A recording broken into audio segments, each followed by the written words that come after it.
wet ass. Just kidding. Welcome back to Curiosity. Adam is back by popular demand. Aw, you guys are cute. I asked the internet. The internet beckons. I asked if they wanted a solo or if they wanted you. You know, So I love basically your solos, okay? So basically they were just like, Lauren, we've had enough of your bullshit. We don't want you anymore. And it Is got that me what they thinking, said to you? Yeah, they did. And it got me thinking, maybe you should do your own solos. All right, people, tell me, is that what you want? Should I do a solo? Because that sounds extremely intimidating, and I think I'm scared a little bit. It actually is very intimidating. Okay, I'm screenshotting. We have some interesting conversations today. Amazing. Just based off of some interactions that I've had like online. People have just kind of mentioned things they want us to kind of go into more. So Cool. We shall. What are you drinking? It's just cherry juice with sparkly water. Okay. What are you drinking? I can't say the same. Mine Yours is an entire concoction. such a intense concoction. I literally was making a video earlier as you were getting home, actually. Oh, nice. And no, I'm not saying I'm about to make a mocktail that's probably going to taste like shit. And it actually tastes really good. Oh. So I'm actually surprised it tastes good. You want to trade? No. I'll trade ya. It tastes amazing. Let me tell you what's in it. Okay. So I have cherry juice, coconut water, my magnesium that's blueberry lemon flavored. Okay. I have colostrum that's elderberry flavored. And then creatine. Is it creatine flavored or is No. that just dusty? No. Creatine actually is really smooth. Oh, that's good. It's the colostrum that would like make it weird because it's technically It's like milk. a little milky. No, but it actually is good. It's like a milky fruit punch. It actually tastes pretty good. Oh, and then I topped it off with what is it? San Pellegrino? Was that what we had in the cans? So yeah, that was like You didn't want to unflavored. add more flavors No, there my from God, the I other had ones? so many. I have so many flavors. But yeah, so that's what we're tasting. Now what we're smelling. I wanted to address. Adam put on cologne. I did. For you guys. For you, just for you. So if you're smelling this like luxury hotel smell while you're listening to this, it's Adam. It's Adam- honestly because I'm just trying to convince Lauren to flirt with me while we're doing this podcast rather than tell me that I'm musty.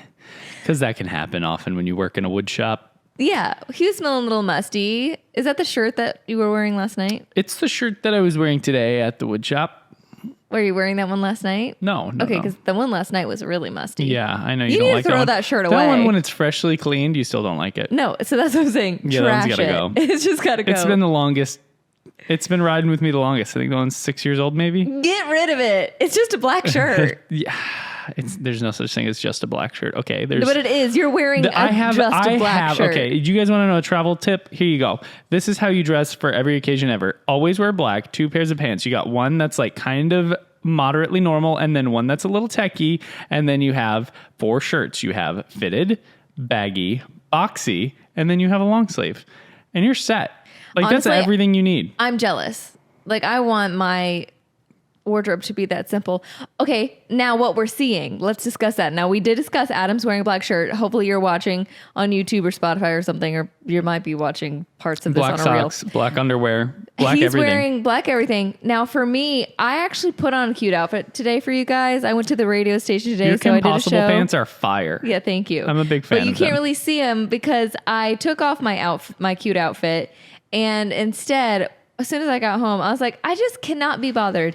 And I immediately took off my shirt and put on my sweater. Like I have to, when I am home, I don't know if you guys are like this, but when I am home, I have to be wearing like a pullover sweater. Like Now, granted, she usually waits for the transitional period till I'm home, so I at least catch the nice outfit and then the shirt off in between. I try, but today. But I like your cozy. I think you're like under some impression I don't like your cozy clothes, but they are so cute. Well, thank you. So I am now green with the green shoes. It's a different vibe. But It's still a Pinterest vibe. I You could also- find a whole board dedicated to your vibe on Pinterest. facts. You are somebody's vibe. That's like some sort of like quote I think I saw on Instagram.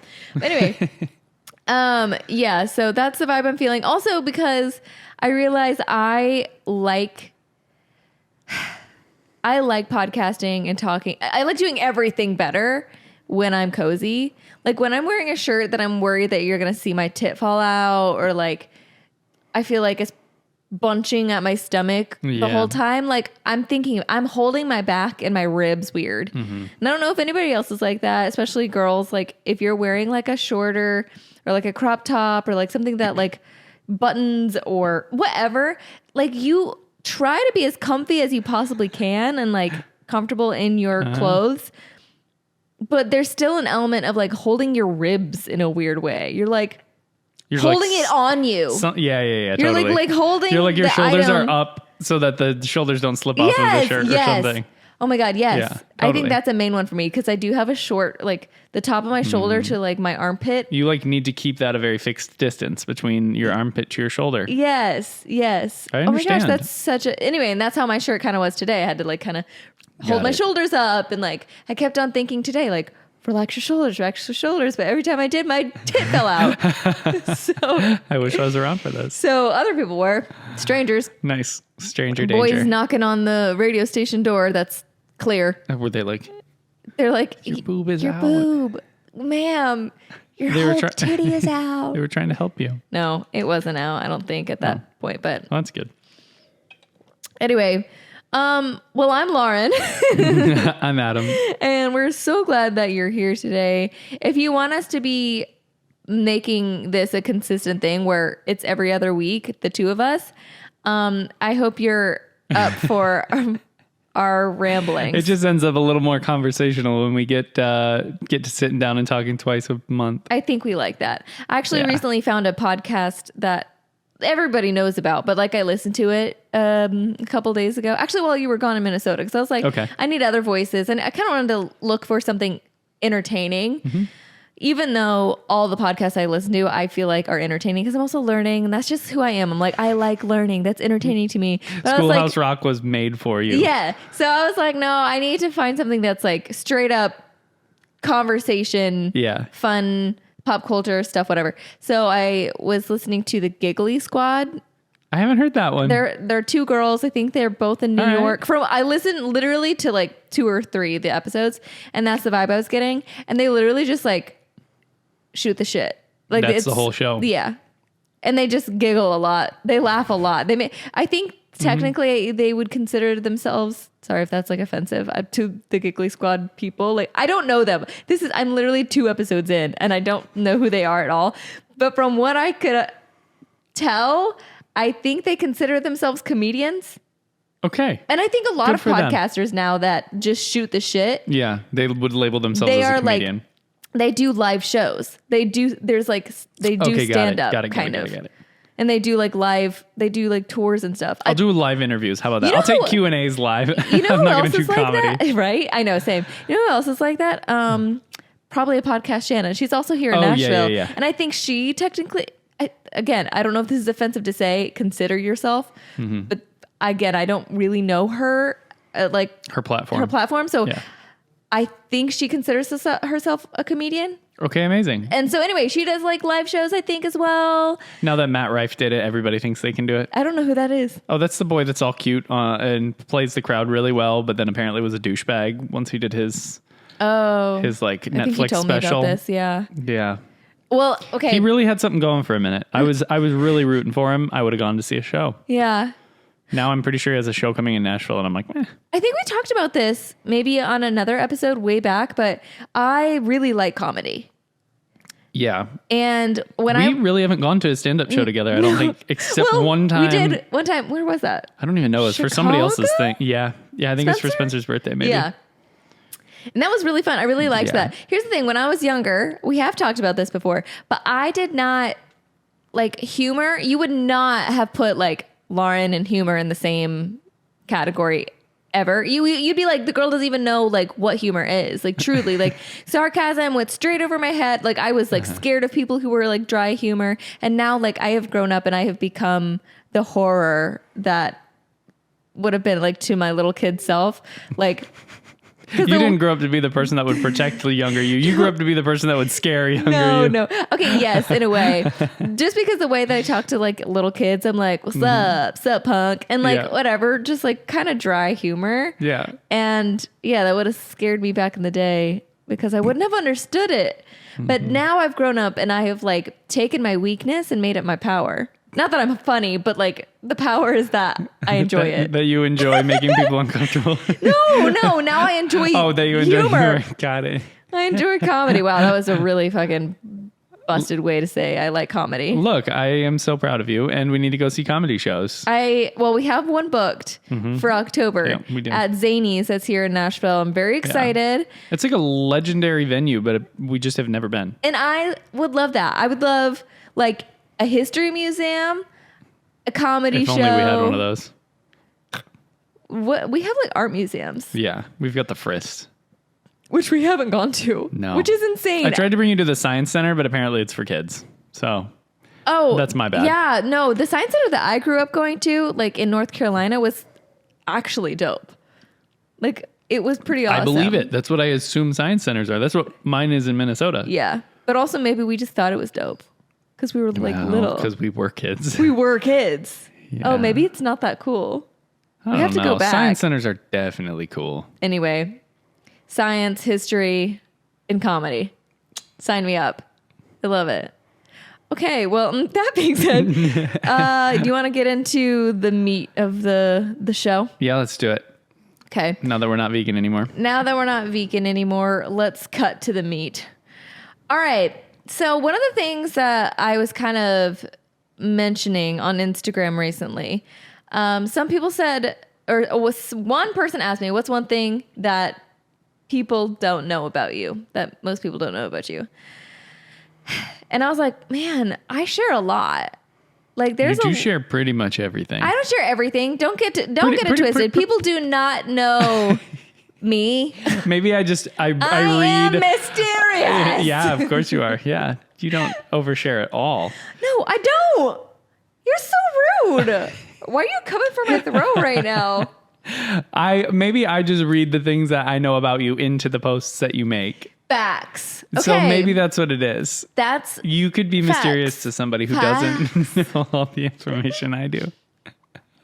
Okay, whatever. I do share a lot. That's like what my thing. Okay, yeah. I admit to that. Yeah, I think the thing is you just share in the midst of your journey, and I think a lot of people would be afraid to do that. Yeah, there's not many people that are brave enough to actually share before they have answers. Okay, that being said, so what I answered was something. I was like, man, what do people not know? Most people really do not know, and what came into my mind is like the truth. Is that the idea of motherhood is at the root of most of my evolutions. Yeah. Which is crazy that you haven't really talked about that. Yeah. But I mean, I think we've said in passing once or twice that it was the primary reason for our deconstruction of our faith. We've said that a long time ago. We've said mostly now it's about like the sex thing kind of got us deconstructing, which is true. All those elements were true. I think falling in love, that was a kickstart. Us getting married, having sex, that was a kickstart. Losing our career and identity, that was another kickstart. That was another thing that was like, okay, deconstructing. Yeah. But then one other element that, is huge that we don't really talk about that often because we're not in that season yet. That's like, it's not that I'm keeping anything from you. It's just that we're not there yet. And so I don't feel like there's much to talk about, but since I kind of put it out there, I feel like I can address it in like a way that's like, okay, let me like paint this picture for you. But the idea of being parents has been something that has been a kind of a through line for a lot of our evolutions. And I said my evolutions because that's true. Because it goes further back than even being with Adam or even deconstructing my faith. I'll say that the idea of like motherhood, like my obsession with like pregnancy and that really it starts at a very young age. when I was like first getting into like health and stuff. So two things piqued my interest. One, I was like 11 years old, 12 years old, and I was getting acne. And I was like, okay, I got to figure shit out. I don't want to have acne. So started my research health journey. And then from there, like learning about my body, and my body is a woman body. And so I'm like, okay, what all do I need to know? And so I became really obsessed with pregnancy. I learned more about pregnancy by the time I was like 18, learned more about pregnancy than I did like periods. Like, oh, wow. I didn't know that. Like, I didn't like know my hormones, but I knew like the different trimesters, and I knew, I can't even think of like, I knew people's like birth plans. I knew like if you wanted, you know, to be seen by this kind of doctor, that kind of doctor. Like I knew so many random facts. It became a, what is it called? Not a fixation. Oh, it was like a special interest of mine at a really young age. So I was like a teenager, preteen when I started getting into it. And I was fascinated by pregnancy. Like it's just so fucking cool. Like this body creates another body. Like my like nerd brain was like it geeks out about it. It's just so fascinated by it. And I'm also such an earthy girl. And it's like, that's the ultimate vibe of earth. Like, you know what I mean? It's like very Mother grounding. Earth and grounded and whatever. So I think. And it's so primal. It's so primal. And it's like, it just like it happens. Like once you're pregnant, like, yeah, you should take care of your body, but like it pretty much happens. Like it's a very animalistic thing to do. Yes. Like every animal like you don't think has babies. Well, you don't think about, oh, okay, today I'm going to grow a heart, or I'm going to grow like a toenail. Yeah. It just like does. It's just, I geek out about it. And it's not something I ever talk about because again, I'm not there. So it's kind of, it's like weird. Like, why does this girl know so much about pregnancy? She's never been pregnant. Like I haven't like, you know, now I'm closer to it, but like my whole life I've not been like close to like having a baby at any point. So it's like weird to know that much and weird to like be as passionate about it as I've been my whole life. So I pretty much just kept it to myself. Okay. So, well, and I think too that a lot of the people, especially when I first met you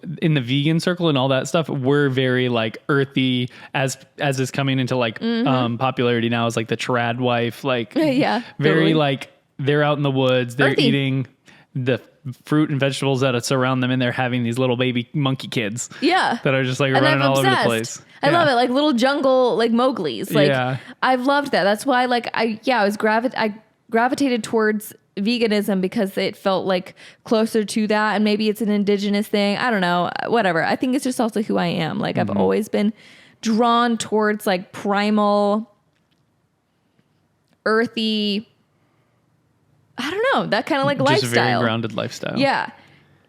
And so with that being said, I've always been obsessed with pregnancy. And I knew at different times, like I wanted to be a mother. That was like important to me.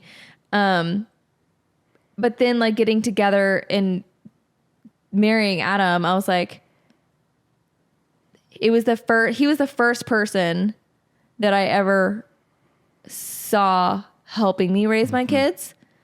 So anytime I'd ever pictured myself as a mother, I always pictured myself like by myself, like, you know. And it's crazy because I also always pictured myself as a single dad. Because we just didn't see anybody fit, you know. We were just like, it's not it until it's it, you know.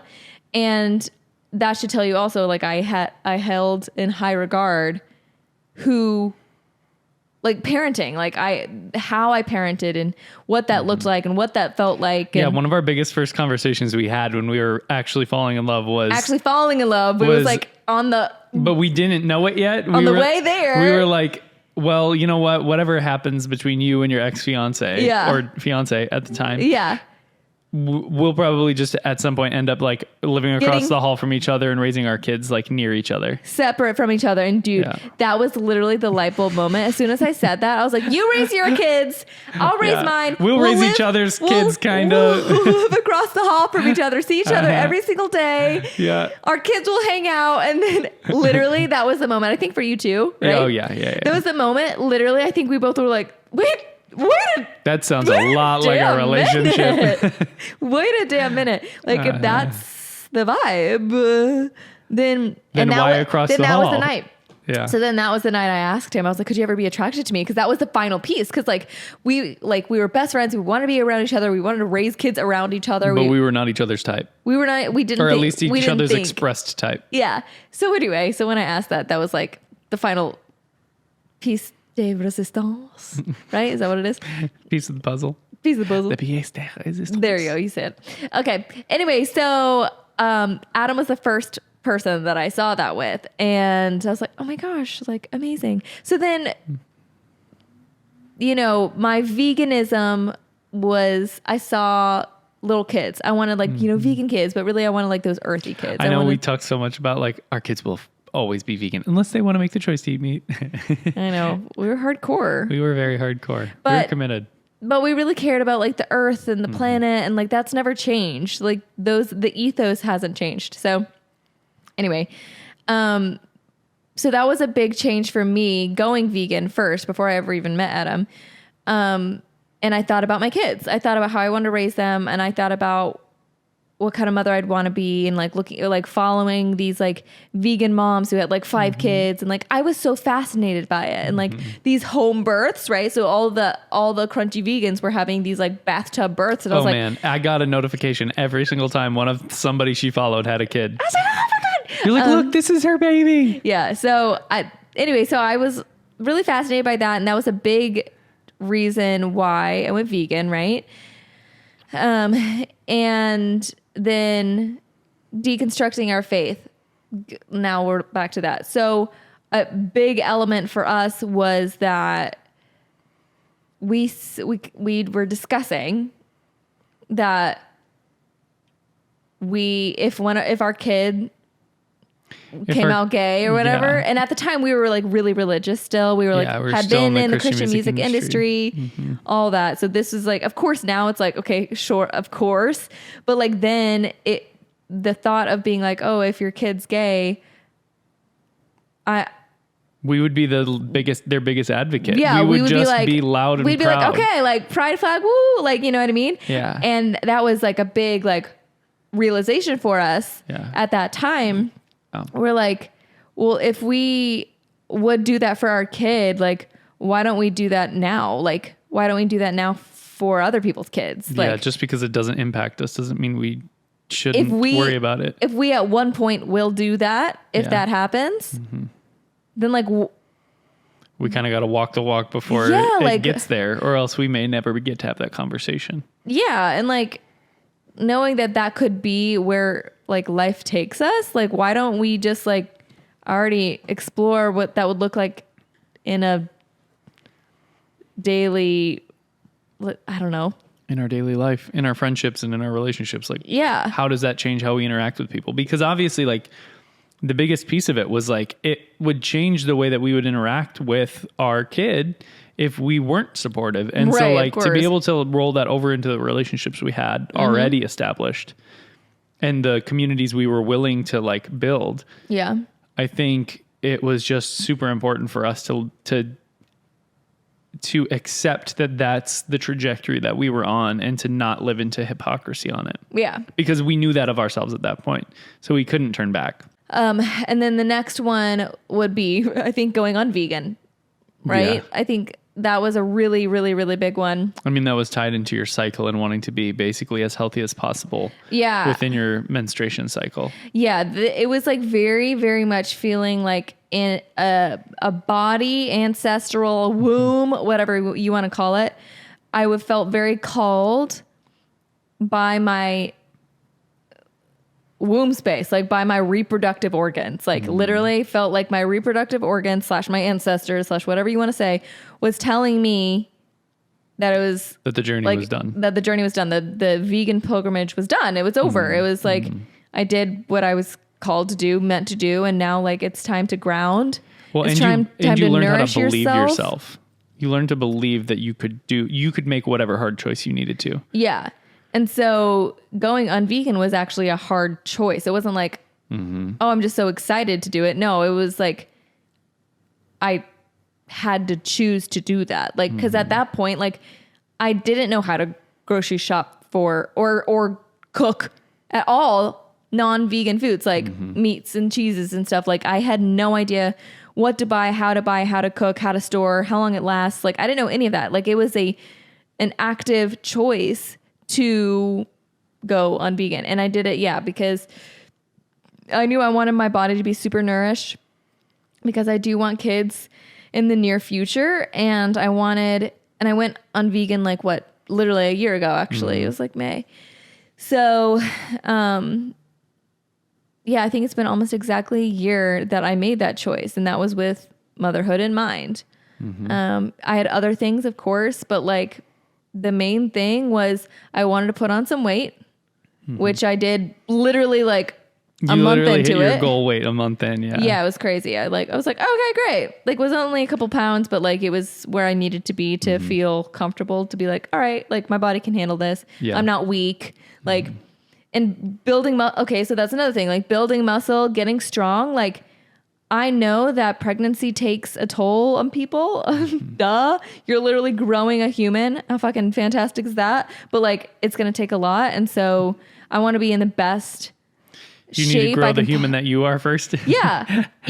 And I think that's part of the end of the vegan pilgrimage too, was like, if you're wanting to become a mom, like that's already going to be a selfless job, right? Yeah. Like you need to focus on you right now is the time. And not that I won't stop focusing on me, because I'll never let that go. That's something that I'm very determined. I see like mom TikToks and mom reels, and I've heard my whole life, like moms putting themselves to the side, and like, I get it. Like you might go through seasons, but I'm very determined to not do that, because I know to be the best mom and the best like friend, parent, whatever, like you got to put yourself as a priority. You have to show your kids how to prioritize yourself. Yeah. And so I think that's like, again, all these elements are huge parts, like, or all these different evolutions. Like a huge part of it was, okay, like when I'm a mom or when I want to get pregnant or whenever I have kids, like there's always some element of motherhood that was like the main.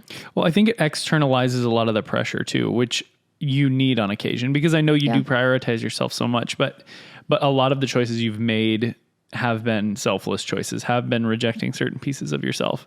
And so like to come into these evolutions where you're like choosing yourself, you are also initially instigating that by outsourcing that. You have to choose for the health and the safety of a kid. Yeah. And I think that helps a lot, because I think a lot of people do that. Because you're not just talking about once it's outside of your body, you're talking about your body that's going to grow that kid. Yeah. And so like it forces you to focus on yourself immediately, because you have to be the safe space for them from the jump. Yeah.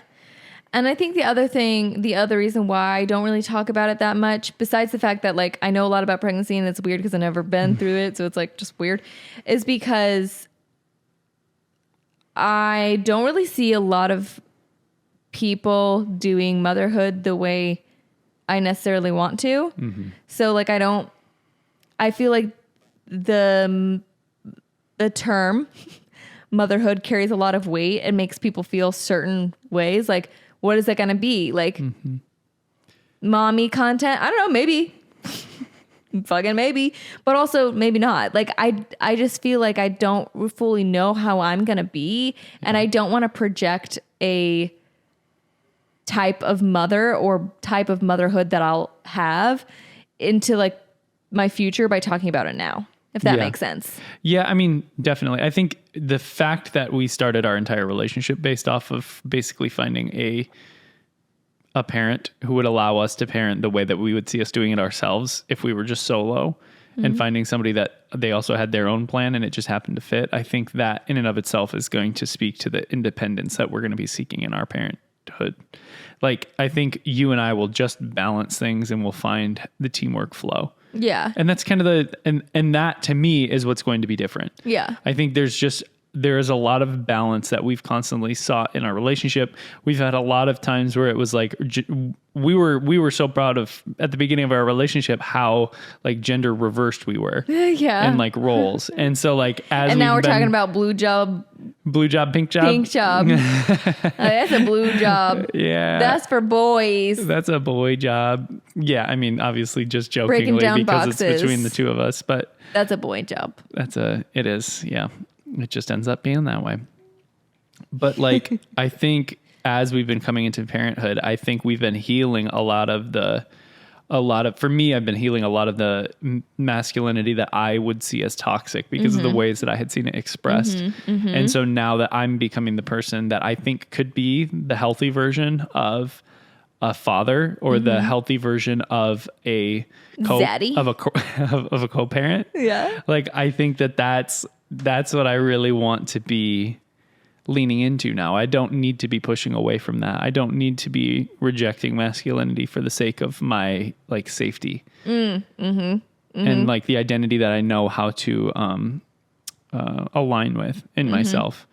Yeah, I think I think we have like ideas, perspectives, projections even of what it is to be like a father and take on those roles, and mother and take on those roles, and like there's just like a lot of like pressure I don't necessarily want to put on myself by even talking about it. And now I am. And it's like, I'm sure this is going to bring up more questions for the cuties. And I'm like, obviously excited to hear what you have to say. And the questions you have, happy to talk about it as like, you know, we're getting closer to that season in our life of actually trying. And currently we're not, but like it's up yonder, you know? I'm just so excited for it because I will get even more reason to spoil you. And it just makes me so happy when you just accept me treating you to whatever. You're like so easy to make happy that it's so fun to just do the things for you because it's so simple. And I feel so appreciated anytime you just accept me taking care of you. And so like to have a whole season that's dedicated to you just telling me what you need and me taking care of you so that you can do what you need to do to grow a baby. Fantastic. I'm very excited for it. Very cute. I'm obviously very lucky, which is why I'm like, I don't want to do it with anyone except for Adam. Like, it's like the only, And that's how I think that's how it should feel. Like, and people ask, they're like, oh, so like, why do you want a kid? Like, why do you want to have a baby? Like, whatever. And I'm just like, because like, I don't know. I love Adam so much, and like our love deserves to be embodied. Yeah. Like what we've got going on, we have this podcast. That's the closest thing to like me and you. Yeah. We made something together that we have, and we're so proud of it. You know, it's like to create something that's like a living, breathing, like embodiment of our love. Like that's pretty rad. What really the point of this whole thing is that it's something we've been thinking about, and I've been thinking about since I was like a preteen. Like I've been obsessed with it forever. I think I also have, I can read the room too. And I have people in my life that like aren't into the baby thing. And I've like kind of just shut that part of myself down and not talked about it a lot. Cause like, you know, you talk about what other people relate to, and I'm very much like, relating, like I'm very much a relatable person. Like somebody's into something, then I'm like, oh, I'm into that, and then like that's the only thing I'll focus on. I'm like, yeah, like me and you were like this type of people together, and like whatever. Which I'm actually trying to learn to be like more honest with who I am and like what I'm into. But you know, it's just, you go through different eras, and I'm like coming back around to being more my nature girl self. And like with that, I feel like it's just natural for me to be coming into it in a season where we're over yonder.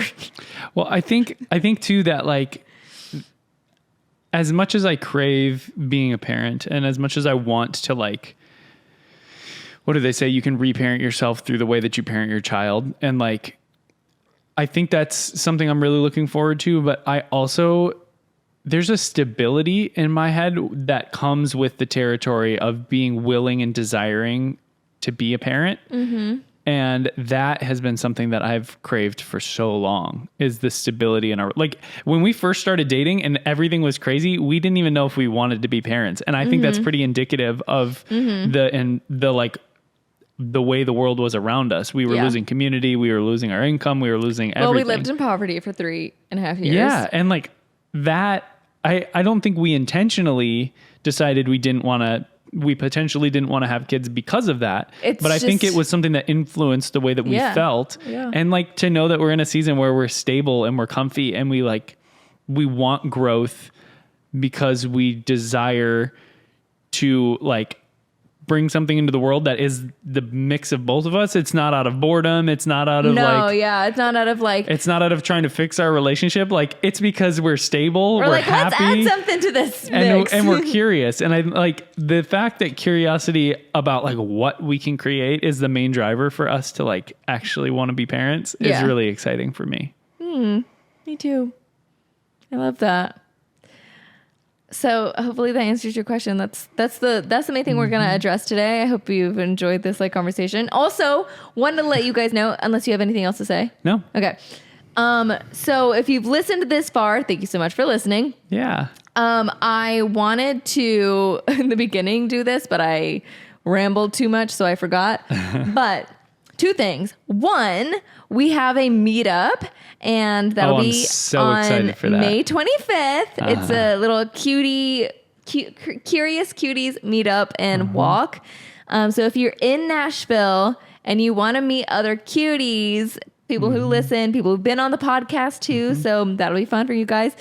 Some different guests that have been on are going to be there as well. I'll be having coffee and bagels. I'll be picking it up that morning. And with a coffee shop that we just found, and they're so amazing. they're so amazing. Very excited by Bagel Shop. And yeah, so we're going to be at Ravenwood Park at 10 a.m. on May 25th. So if you're in Nashville and you want to meet up with the cuties, you want to hang out with us, want to go on a walk on like at this amazing park, please come. The flyer, I posted on my story. I'll probably post it on Curiosity, the Instagram, probably collab, whatever. So you'll find it, here in the next week or so, but please come to that. Would love to see you guys. And we go on kind of big walks, so be prepared. Be prepared. Yeah. So bring a water bottle. And then also if you want, maybe afterwards, just depending on how hot it is, I don't know, bring a blanket. We can hang out. Yeah. Whatever. Bring electrolytes, do what you need to do. So yeah, please come. And then the last thing I wanted to do before we sign off, and again, meant to do this in the beginning, but it is what it is. It's okay, baby. I want to read a review. Okay.